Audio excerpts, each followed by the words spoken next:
Welcome to another episode of Always Ageless, where we dive into stories that touch our hearts and inspire us to think differently about the lives that we live and the businesses that we build. Today, we're honored to have a guest whose journey is both poignant and powerful. When I first heard this story, I could barely hold back the tears, not because I'd experienced the exact same events, but because his resilience and determination were so deeply moving. Our guest today faced unexpected and challenging circumstances that changed the course of his life and his family's. He not only confronted those challenges head on, but also turned them into opportunities to help other families in similar situations. His story is one of compassion, passion, and the changing dynamics of our families as our population evolves. Please join me in welcoming Daniel Fuchs, founder of Multi-Generation Homes here in California. Daniel, thanks for being here today. We can't wait to hear your incredible story. Thank you, Valerie. It's a privilege to be here in your show and talking to your listeners. My life mission is to make sure that people can open themselves up to a new old way of living and understand all the benefits of it. And that's it. I'm looking forward for our conversation. Thank you, Daniel. We're so excited and delighted to have you with us today on Always Ageless. Could you start out, please, by sharing a bit about your early life? Where were you born? And what did you dream of becoming when you were a child? And how did your upbringing affect this journey? Sounds good. So I was born and raised in Israel to immigrant parents that immigrated from Soviet Union to Israel, in which they're kind of moved and left everything behind in very abrupt way because back then the Soviet Union did not let the Jews live to Israel, and it was kind of a crazy scenario in which in one night they're knocked on their door and they say go. So that's kind of the background that I grew up with those stories as a kid in Israel with very, very tough reality in a country that has been fighting for its survival for all those years. Stranger will not understand, and that's just the reality that I had. Um, my mind and my aspirations were to grow and become successful in what I do. And then, in an opportunity that I got, I moved to the United States, initially just as a visitor, and then different opportunities came up. And I decided to stay here in the US as a grown up and build my life and my future in this um, beautiful country that I appreciate very much. And I think you mentioned, was your sister here in the United States? Yeah, so my sister lived in Miami. She moved like a year prior to that, and she said, "Hey, come over, just check it out, see how it is. Let's hang out." And just nice circumstances brought me to be in front of the right people in the right time. Building a career in the construction and building material. So that's what I was doing for 20 years here in the United States, being involved in major companies, helping to bring products from outside of the US to United States and build a brand and build a successful company and teams. And I'm very, very proud of those achievements. As a result, I was traveling a lot. I moved to Miami, but then I moved from Miami to Atlanta, and then from Atlanta to New York, where I met my wife. And together we moved to Chicago, and then we moved to Charlotte, North Carolina. And then we moved to Durham, North Carolina, where she did her nursing degree, which is an important part of our conversation. And then I got a job opportunity here in California. We decided to relocate the family again and hoped that now it's going to be more of a solid, time to start living in a very stable and solid life. And that's what we did. And that's actually where the twist or the story, our story, begins. And you had your children at that time. Yes, so I had the children. We have two kids, young kids. Just kind of reminding to your listeners, and in places like Chicago and New York and even Miami, I mean, these are most of the places that we used to live as a family, also as a single person, were very, very small, like almost tiny apartment. I think our biggest apartment was like 1,100 square feet. And that's important to understand just because it will help to understand the perspective of what's going to happen next. So I got this job opportunity in California, and during that move, all our belongings were stolen, point blank, without getting into the details of how that happened. We did some mistake, touching base and working with the wrong person, and finding ourselves moving from the East Coast in a very, very small places to a house that we bought in Agora Hills, California, that was relatively very, very big. It was 3,600 square feet of a house with one little change in plan, and that's no No, belongings. for sure. So we just moved in and seeing that empty lot with this beautiful big library. And, we've been carrying books from every move, right? I shared with you how many places we moved. And by the way, in every place, we move at least 2 or 3 times. It's crazy, like a modern gypsy.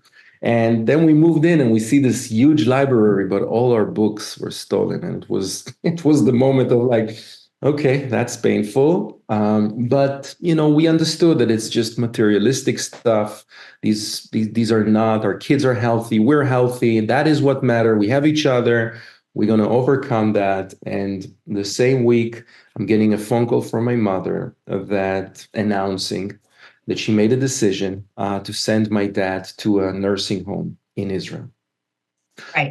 So what happens is that, so like many stories, let me just break in here for a minute. Like Sure. many profound stories, yours started with a phone call.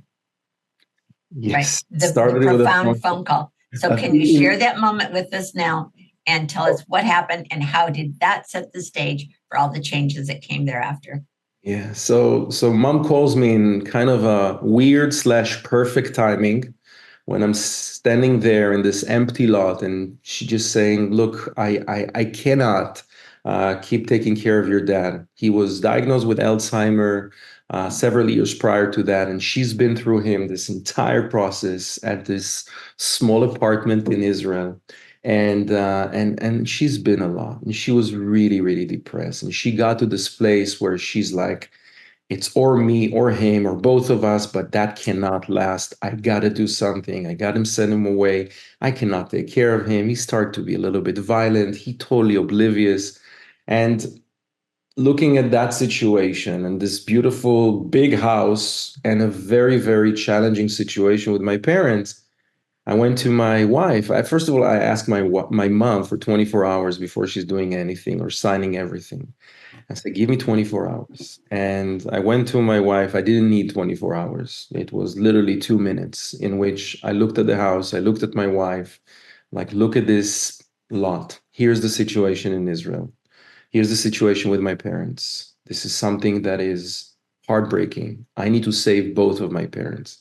I need to save my dad from an assisted living or nursing home. I don't even know what's the level of treatment in Israel, but I do know that the compassion, the love, and the treatment that we can give him here in our house next to us, well, you have some of your nursing skill, and I have the construction skill to make sure that this house is ready for them with a full separation. I think it's a win-win for everybody. It's very meaningful. It's very important. And I want to save mom as well because she's depressed. She lost any meaning of life. And then she's going to stay there alone because my sister is here and I am here. So we got to do something about it. And to be honest, this conversation was not that long. She got me on the second sentence and she's like, let's do it. I'm all in. That's a beautiful thing. I want us to do that. I want to take care of your dad. I want to take care of your mom. And it was also a pick moment in our relationship because I'm like, okay, not only I'm doing the right thing, I probably chose the right person to live with my life with. So it was really, really, inspiring moment. And with that energy, I called my mom less than 24 hours and I'm like, look, this is what we're going to do. and you're going to come here and we're going to build a separate unit because I know how much privacy is important for you, but we'll help you to take care of that. And it's just a win-win situation. There's nobody there to take care of you. I have enough guilt because I left, 20 plus years ago, and I was not there for you. And now it's time for me also to work on my conscience to make sure that I am that son that I always promised to be. And reality kind of separated us. So let's rejoin. It was not that easy, by the way, to convince her, but I think I used the right terminology, and I kind of show her that this is important for me and this is something that is great for me, because she's really like, oh, if it's important for you, okay, I'll do it. But the subcontext was she understood also that we're helping her, and she agreed to that. We started all the immigration process and start rebuilding our house and literally take parts of our house and rebuild it in a way that she can have a beautiful unit for her and my dad, with a full separation, and things just moved on. And after a few months of progress, we hit with another interesting challenge.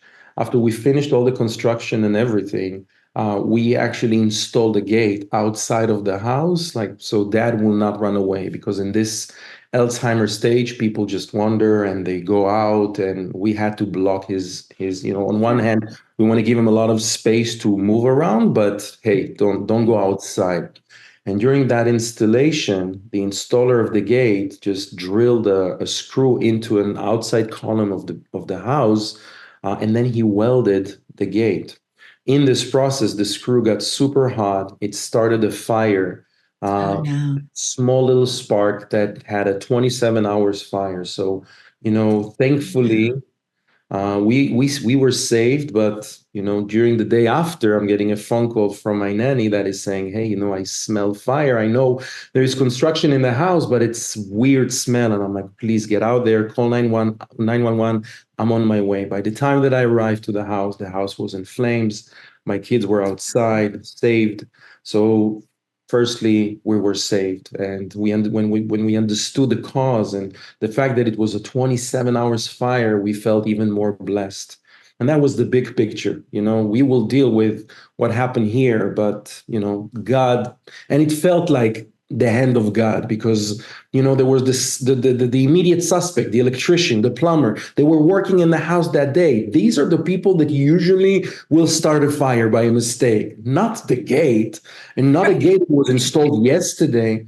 But then when we saw the firemen, like just sabotaging the house, bringing breaking the roof and getting to that point, and we're like, huh, that is just incredible. And the statistics are incredible. So that was a moment where I said, instead of saying, what do I need to understand? God, what are you trying to tell me?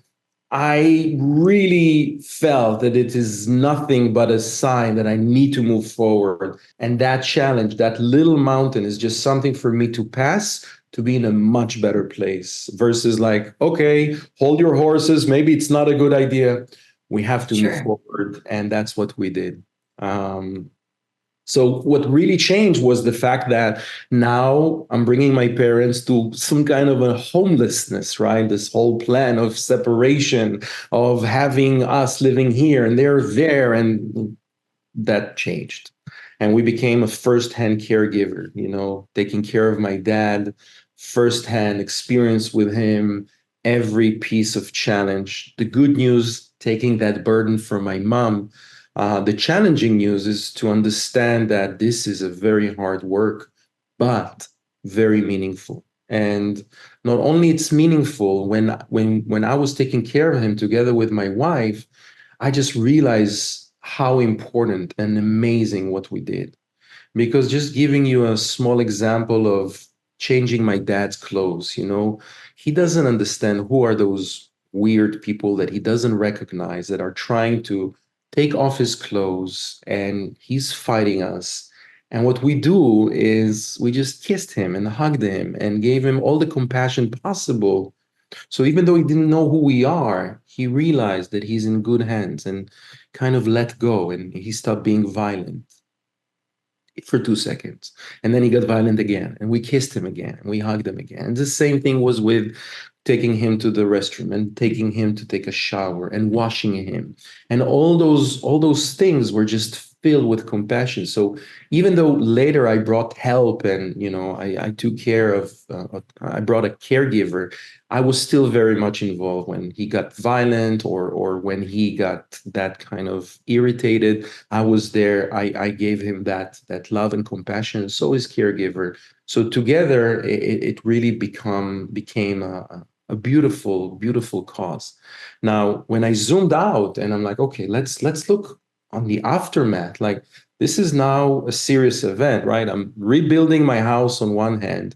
I am taking care of a multi-generational household with not only three generations, but with three different cultures. My parents Oh, are that's true. Russian. My dad, by the way, forgot Hebrew, forgot English, only remembered Russian. So while my wife Really? was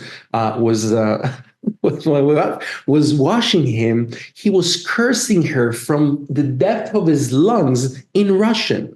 So she giggled because she didn't understand even what he's saying. She's like, "Oh, it's so funny. What is he saying?" And I'm like, "Nah, nothing, nothing, just mumbles." Right, So right. it was really, really interesting scenes. And my kids were involved, and my kids were Sure. really seeing everything, the caregiver that we gave my dad, and seeing him and understanding that they don't live in this bubble, that life has a cycle, and people are getting old, and people are getting sick, and we are committed as a family to take care of them. So there was another checkbox on my kids.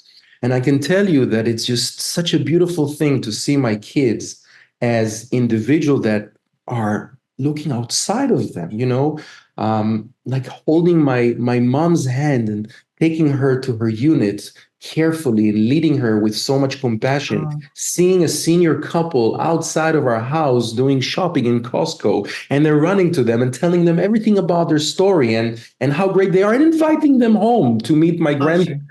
Oh, It's been such a phenomenal thing to see them growing and becoming beautiful people. And my wife and I that really get that very deep meaning of caring our parents. And when I remember when I brought my kids, and everybody used to tell me before, oh, kids are amazing and it's such a beautiful thing and you'll enjoy it. The first few years I'm like, I don't know what they're talking about. This is nothing but craziness, and it's really, really hard, and I'm worried and I don't sleep, and then the meaning kicked in, and then you realize how much it's a beautiful thing to be a parent. But on the same way, I'm looking today at the caregiving part for my parents, because it's not easy. I'm not telling you it's dandy, it's great, it's fantastic, the violins and the butterflies. No, no, no, no, no. It's hard work, but it's a meaningful work. So my wife and I, full of meaning. My kids are growing to be really beautiful individuals, compassion and resilient. I have my dad that I don't have a scale of Alzheimer patients, but in the past few years, I'm very much into those memory care facilities. He was happy camper most of the day, big smile on his face, sending us kisses, full of love. And my mom, in my opinion, is the biggest success stories, because my dad didn't really understand what's going on. But my mom totally understood what's going on. So she started cooking to the kids, and she became somebody with so much meaning. She lost meaning in her life, and suddenly surrounded by her grandkids, helping her kids. We are now a team. She's not alone. All the burden of taking care of that is not on her alone. It's all of us. And it's just a beautiful miracle. So I was like, wow, that is a success story with all the challenges. It's so beautiful. And obviously we rebuilt the house, and eventually, after being in several rental houses, and we went back to our own house with a full separation. My dad passed away 3 months ago, and oh, it was next to his bedside, and sorry the to hear. family was next to his bedside. And he separated from this world with a big smile. And I wish he would know that when I lived here and I lived in Israel, I wish he would know that I would take care of him. So that's the only thing that I'm a little bit sad about. But Doesn't matter. What matter is that I took care of him, and I don't have any guilt. I don't have any issues. I am so happy and so happy to take care of my mom today. And yeah, that was my multi-generational story. Well, I'm sure your dad does know that you're taking care of your family, and I think that if we believe in heaven, which we do, that his sickness goes away. So I'm sure he has his opportunity to see what you're doing for your family, and I'm sure he's very grateful for that. So let's go back a little bit to when your parents arrived in California. Okay, and we've talked about how your mom was very alert, right, and very able to see what was happening to her. And this must have been a huge change because she lived so long with your dad, and when you get involved in that, that becomes your world, right? Being with your dad who has Alzheimer's, that was her world. Now to come here, especially to California, and see how different the culture is and the life. So, what were some of the changes that followed then, and what was involved in the change in your house structure? How did you change your house to adjust for them? So, I think I also going to go back a little bit to in my story of realizing that everything that was happening was really positive. So on the side of my mom, I mean, she automatically saw the emotional support, and it was like from 0 to 100, she feels the support. She feel a very, very strong bond with her family. We share responsibility.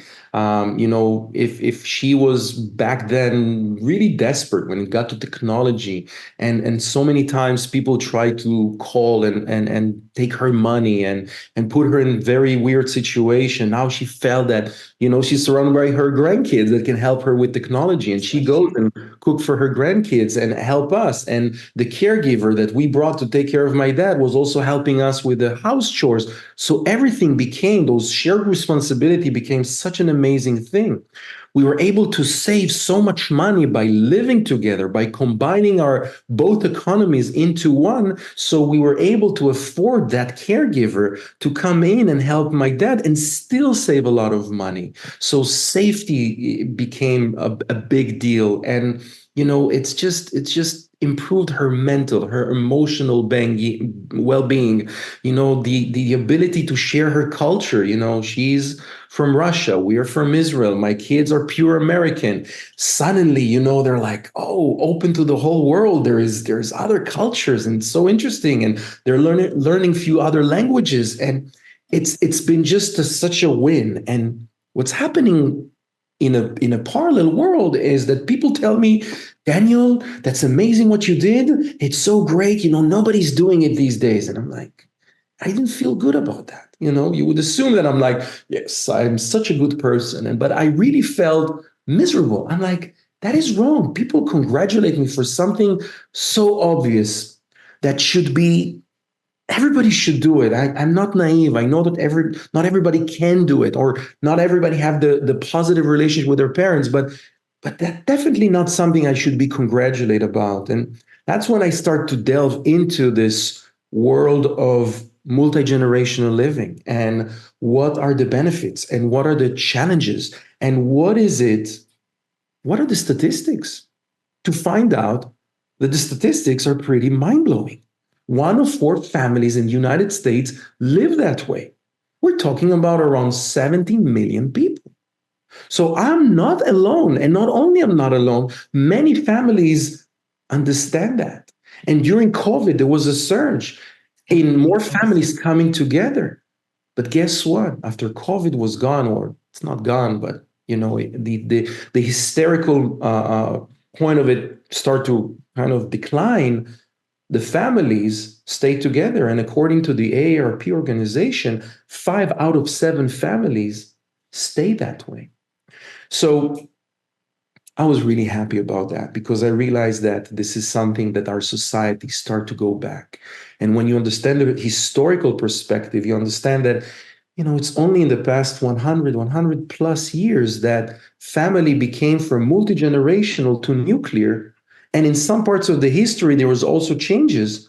But in the past 20 years, it's just one big surge from 7% to 25% of the American population in less than 15 years. So there's obviously a trend, and it's coming from necessity. And that is okay, Yes. because that's what we are as human beings. We come together out of necessity, but we stay because of the advantages. So to answer you about, the structure part, the construction part, so living with my parents without the limitations, without the walls, seeing how my mom walks, how my dad walks, how he, move his legs and kind of, don't really lift his legs. And my mom that is working very not stable and reading all the statistics about falls to learn that 1 of 4 Americans actually falls every year. And some of those injuries are just horrific. And 30% of women above 65 that will fall and break their hip will not survive the first year due to medical complication.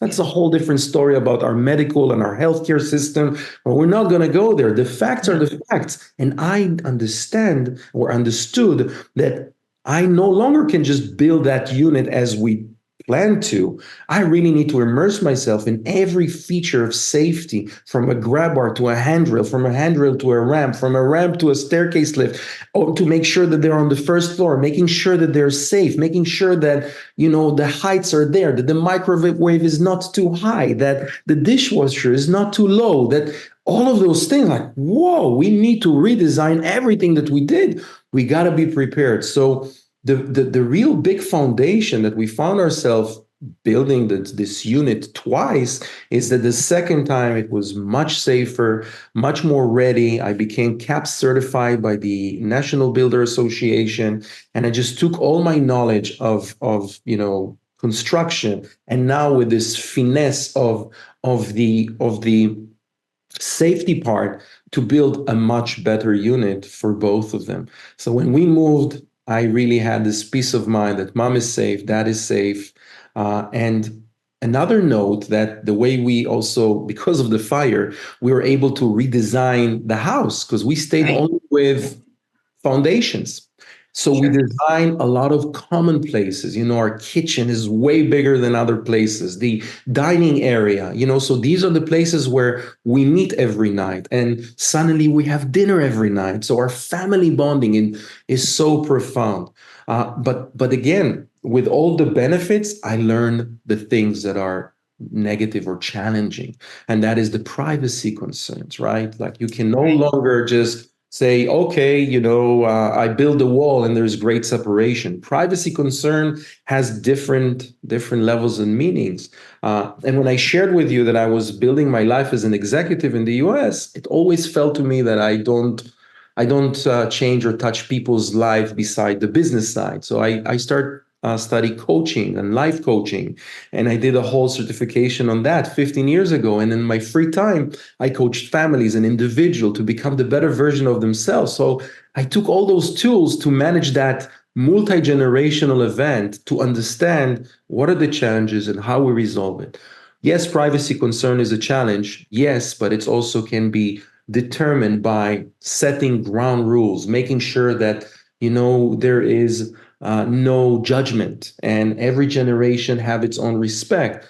And the perfect example of no judgment was, for instance, my mother. She would see my dad behaving, obviously, stage 6, 7. It's not the man she got married to. And it was hard for her. And she was upset. And she was aggressive as well, when she was in the dynamic with him. But I didn't come to her and say, Mom, that's not okay. How can you talk like that to dad? I was like, I totally understand you. You have been with him for so long. It's been such a challenge, but I'm here with you. And I want you to know I do not judge you. I understand you. And you're absolutely natural. So don't judge yourself. You're absolutely okay. You are saint to be with him that long. Now it's my job. Move away. Let me take care of the situation. On a different token, I could be like, Mom, you cannot talk like that. And then she would feel bad about herself and feel bad about her behavior. And on the other hand, you need to tell her, okay, but there's also some important ground rule that goes Right. on the other side. And that is, don't judge us. Not only you don't understand the current culture, language, there's a lot of changes that happen in the last time that you were my teenager mom, 40 years ago. So don't ask me where I'm going, and don't tell me what to do, even though it's your natural habit. Please don't give me flashback of my teenage life. And it was well accepted, and At which point you kind of say, "You're not my mom. You're not my mother," right? But yet she is, right? the dynamic changed, and I will respect you forever, and I'm here for you, but also an adult, and my wife is an adult, and we can never be in a position that you tell my wife how to raise her kids, because that some of those damages are irreversible. And the last thing, because we made a decision that is not reversible, and that is to live together, to put our budgets together, to commit to each other. That is a Catholic marriage. I cannot break it. But on the other hand, we cannot be in the position that we will have an environment that is not comfortable, because that is going to be a misery. So Absolutely. So everything, the caregiving burden, we were able to kind of dismiss them and make sure that everything is good. The generational differences became a leverage to leverage my kids to learn about other generations, etc. So it was really, really fantastic, and still is a fantastic, journey. And I hope I answer your questions. Definitely was a short question with a 2 hours answer. That's okay. So tell us, when did you decide that this was going to be your life's mission? So, as I shared with you before, my life were about being an executive in a firm and grow my career and make money and be successful. And as I became more of a hands-on caregiver, all my corporate aspirations literally melted and evaporated. I realized that there is something much more important in life than to make a buck. And the power of the family that, in a way, I was missing for quite a long, because I was here and they were far away. Suddenly it became so meaningful and so powerful. And I'm like, wait a minute, I have those people who react in a surprised way that I'm doing that. On the other hand, I see how amazing it can be. And on the third side, I'm like, wait a minute, this is the tools that I have. I know construction. I know also how problematic the world of construction is, because I remember when I was in the big firms, a big developer that built a multifamily unit has somebody in his team that understand construction, because even though he give the job to a general contractor, he need to know what he's doing. And that is, in a way, tools that I learned. What are the questions that need to be asked? How many people are actually getting the false recommendation from a realtor that will say, yeah, yeah, yeah, you can build it here, no problem, to a contractor that say it's just going to cost you $10,000, and they sign a contract and they end up paying triple and quadruple. So my job, that I realized that all my tools, from the coaching, from the construction, from my life experience, and also something that I didn't mention, I lived in multi-generational before I moved to California with my in-laws. And that's where we actually did all the possible mistakes of judgment, of criticism, and that really, really sabotaged the relationship. It's not something that I was willing to experience again. So all of those, the tools, the ability and the life experience, and kind of lack of interest to go back to the corporate world and doing something that is not meaningful, because as much as I tried to pour meaning to what I did, it was not.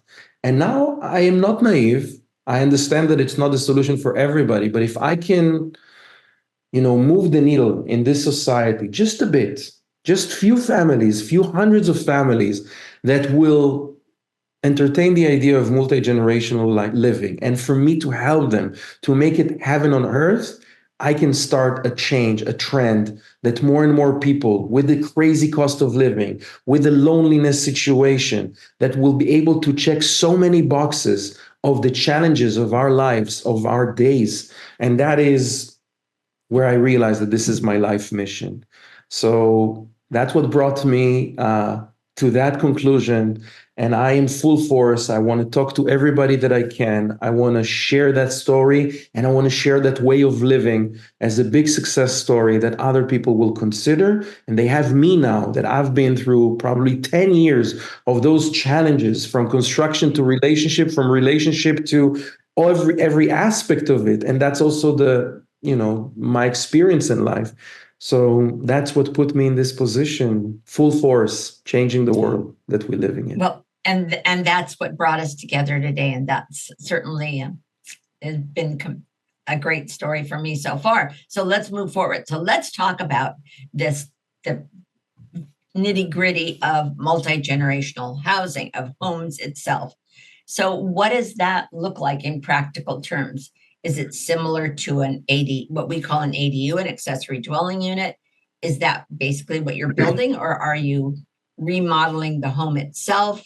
Or what kind of things do you do? What makes a multi-generational house? And then we'll talk about the home. That's a great question. So there is no one size fit all, right? Okay. As a family have different dynamic and different people. Sometimes it's the in-laws, sometimes it's your parents, sometimes it's the mom herself or the dad himself, or sometimes it's a couple that got divorced and the wife stayed with two kids and she needed her parents' support.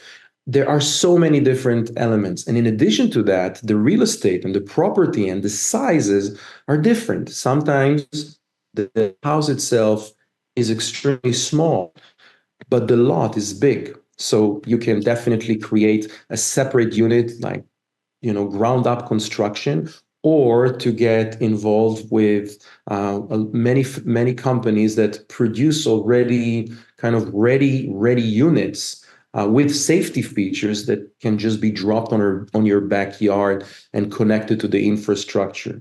So there is this situation. Sometimes the real estate or the property itself is extremely large. So you can play with the property and play with the layouts to make sure that this house is fitting everybody's needs. For instance, you would not put your senior parents on the second floor, because even if they're healthy and strong and capable, they should not be on the second floor. I mean, yes, you can do a stair lift and you can put an elevator.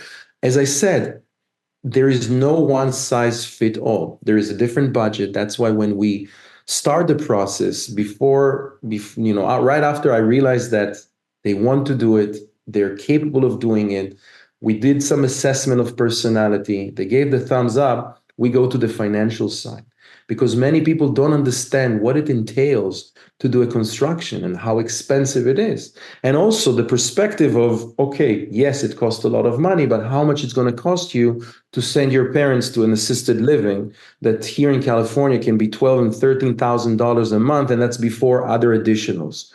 So these things are extremely important to show it to the family. And by the way, if in this point they're like, you know what, it's too expensive, we prefer to send them away because dad have only 1 year to live, I will connect them also to the people that are doing, assisted living placement, due to my very strong connection within the community of seniors. So after we know how much money there is and what is the actual ability for the family, and let's not forget, and that's one of the main instruction that I explained to the financial advisor, you have to take in consideration the home care part. Because yes, maybe you can dedicate your life and become the only solo caregiver to your parent, but there also need to understand that while you are saving money by joining family together, there will be an extra expense of $35 or $40 an hour with a legit agency that can actually come over and help you with the day-to-day activity for your parents. So, as I said, on the construction side, everything can work, depends on the situation. I would not recommend to do that in a small apartment or a house that is less than 2,000 square feet, because then the importance of privacy and the importance of separation is just won't be able to be accomplished. So again, it's not a solution for everybody. You need to have the right property, and more importantly, the right mindset. I do see some smaller properties though, where now they have an ADU, and let's just take a break here just to emphasize the change in the state of California on our approach to ADUs is that it used to be building a granny flat, so to speak, or building an extra home used to be almost impossible because the cities didn't want your lots to be used up with that second home. But now you only have to have like 4 or 5 feet on the side of your lot to have to build an ADU there. So building an ADU is much better, much easier to do from a government standpoint, entitlement standpoint. But I do sometimes see where the garage has been converted to an ADU because the cities don't require the parking setbacks and restrictions that they had before. So is that an opportunity if someone does have a smaller home? Absolutely, absolutely. And that's what I said, that it really depends on the lot size, right? So if you have a small home and a small lot, then we have a situation. If you have a small lot, small house, but we have a larger lot where we can squeeze an ADU, we can do that. You have a large, maybe a semi-large home, but a huge garage, then yes, you can convert the garage and make sure that you convert this to your parents' granny flat. And what's interesting is one of the families that I worked with, they actually were the owner of the larger house. They moved to the ADU because they don't need so much, and they have 4 grandkids that took over the house, and it's great for them because guess what? They, go out, they fly around the world. That's their passion, and they don't need that space. They come like once a month, enjoying the energy of the grandkids, and leave again. So it is really about opening your options, and understand what are the needs, what is important, and what do we have to work with. And that's why this is not just like one size fit all. Okay, here's a ADU that I sell, and I sell this product. I really have to get involved in this entire process, from the financial side all the way to the coaching, and in the middle, the construction, remodeling, or modification, or an ADU, or a total separate unit that is constructed beforehand. So you've mentioned that loneliness is an issue. And how does multi-generational living, and I think we talked about this already, address that? Because now you're saying that you've got the families that are all together and that then they have the chance to talk to each other. Loneliness is declared to be one of the biggest epidemic of our generation. They even went and compared that a day of a lonely individual, senior or not senior, you know, um, equal to 15 cigarettes a day. This is how bad loneliness is. I think it was the Attorney General. There was a big institute in the United States that came up with that statistic. So we're talking here about a profound issue, an health issue. And the way I see that with my family and the families that I'm working with, that is being resolved. So if it's the loneliness of my mother, that by the way, love her privacy. So she's in her privacy some parts of the day, and then she just opened the door and goes into the kids' world where she get all the energy, and she never feel lonely. And if she does, she just comes in and we have great conversation. Also, we have every day a dinner, and that's something that before my parents showed up, we didn't do it. We grew up like that, by the way, but I was not able to be so consistent. Now I have commitment to everybody, so she can be cooking, I can be cooking, my wife can be cooking. We are like very, very persistent about it. And the kids, they crave it. They're expecting to have that dinner and this conversation, and on the kids side, we are very, very fanatic about no screens and no video games, because we really feel that this is extremely, extremely damaging for them. But now they just have this bigger family, bigger activity. Imagine when my dad was alive, we also had the caregiver, and she speaks Spanish. So now we're like Spanish, English, Russian, Hebrew. Oh my God, this was a hectic place, and that's great. But it can be a lot of things. It's not lonely. So it's a big, big, big thing to check box and say, all right, this is resolved. There is no loneliness in this house whatsoever, and there is the fine line of privacy, right? So every generation here have their room, have their space, have their place of comfort and quietness, and we have also the shared area and really taking care of the loneliness thing. And I've seen even facilities, an assisted living facility, where you say, hey, there's a lot of people there, but they're strangers and not all of them are connected. And there's still, you still see the loneliness. And you see a lot of technology company that's still taking care of that loneliness of people in assisted living facility. Something about this family bond and the strength of the family is just resolving this loneliness, as I see it. So when someone comes to you, what do you do? Where do you start? So the process starts with, firstly, why are you here? Because if the first answer is like, it's been financially hard and I'm not really good with my parents, or I don't like my in-laws, I will I will politely reject working with them. And not because I don't want to help everybody. It's because I feel that it needs to have an healthy foundation to start at, because it's going to be challenge anyway.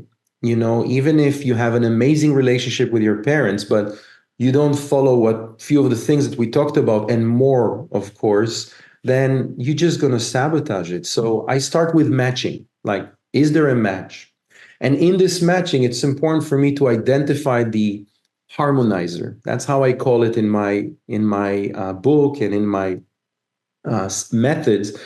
There is one person that kind of can communicate, not just by language, but not just by language and culture, but just, they're the people, and in this case, it's me, that know how to navigate between the different changes and generations and culture. So it's also kind of a translator, right? Many times I translate my mother to my wife and my wife to my mother and my mother to the kids. And I constantly working on it, but it is something I enjoy. So I need to find that harmonizer. After this, that we're putting all the check marks, we're moving to the financial side. I have a crew of financial advisors that will advise you with no charge. They will go in, they will open with you the finance, they will explain you the benefit of, those families joining budget or some budgets, to make sure it's very feasible, because doing it right can save you $100,000 annually just from sharing the mortgage and sharing the grocery and sharing utility and sharing the rights and sharing caregiving. I mean, there's so many elements here that once they're shared, there's a lots of saving. But as I mentioned before, put the money also on the side for the caregiving. It's very important. And then we go to the design architectural element of your previous question. What is the lot? What is the house? What do we have here? What do we have to work with? Now we also have like how much money can be dedicated to a project like that versus like just trying to squeeze something and then realize that the family don't have money. It's too delicate and too gentle to be ruthless and just push on people the reality. I gotta protect them. So then we understand what needs to be done. We know the budget is in place, and then we go to the modification, construction, or whatever it is. And last but not least, and through this process, I'm coaching the family. From what are the dynamic, why it's important to constantly work on those relationships, how to diffuse the conflicts, how to resolve conflicts, because they're going to show up, they're going to come, how to deal with generational differences, how to deal with different situation that you have. And because I experienced the extreme, right, like no separation, different languages, different cultures. I mean, you name it on the book. I've been in each and one. I know that I can take care of the most complex to the most simple constellation, and that's it. And help people to create that heaven, because it is heavenly. And I know that you have, and we have just a few minutes left, but you have a saying that I want you to, something about the functionality of a family is with one person. Yeah, so it's enough. Kind of your signature phrase. Every family with two individuals is dysfunctional family. So it's true, and it's true on people's relationship. You meet somebody, you're falling in love, everything is great, and then kids, and then family, and then reality.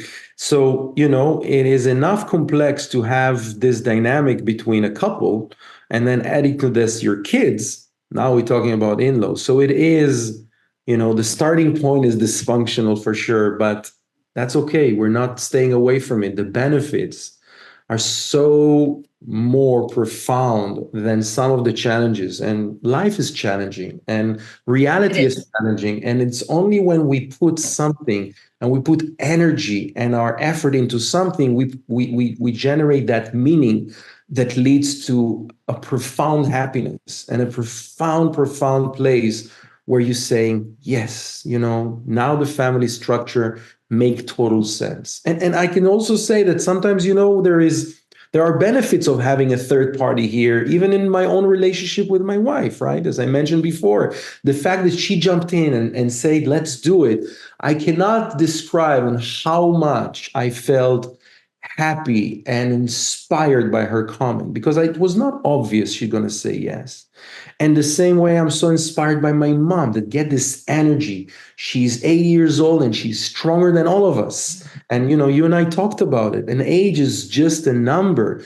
She can do so much now, and now she actually allowing herself because she's no longer this solo caregiver. So she's inspiring me. My wife inspiring me. My kids inspiring me. It's awesome. So, for the benefit of our viewers and our listeners, let's talk about how people, two things. First of all, where can you help people? What is your area where you work, and how can people find you? Great, thank you. So, firstly, I can be everywhere. I wrote a book, I did some TEDx talks, and I have this interview with you as well. I'm also finalizing a course that hopefully will be ready within a month, where people can access this course to the specific things that they're caring about, if it's the family dynamic or the construction, or just the benefits and the historical perspective of that. So, on the side of coaching, I can coach family throughout. I can support them with the construction throughout. I can know and how to guide them. What are the questions they need to be asked? Who are the financial advisors that need to be in front? So today, with the fact that we have that beautiful technology, I am all over. Obviously, my main focus is California because here I'm also getting dynamically involved in the construction and everything. And I always prefer to be hands-on to provide the best value. But I'm not limited anywhere, and I can be a value, and I can be in every part of that. It can be only the coaching side. It can be only the coaching, the construction side. Some families say we don't want the coaching, and that's okay. And some families say we just want the coaching, and that is great too. I'm here to move the needle. My mission is multi-generational homes and help our society and our community to improve. Stop with the criticism. Let's take our own destiny in our two hands. Let's not expect the government, the politicians to help us. They're not going to. But that's why we have this strong family bond that we can trust. Certainly, and that's a whole another subject. Is what we think we should become advocates on a government level. You and I, people like you and I, who to get them to make changes and to make concessions, tax credits, and all kinds of things for people who are making changes in their home for living there longer.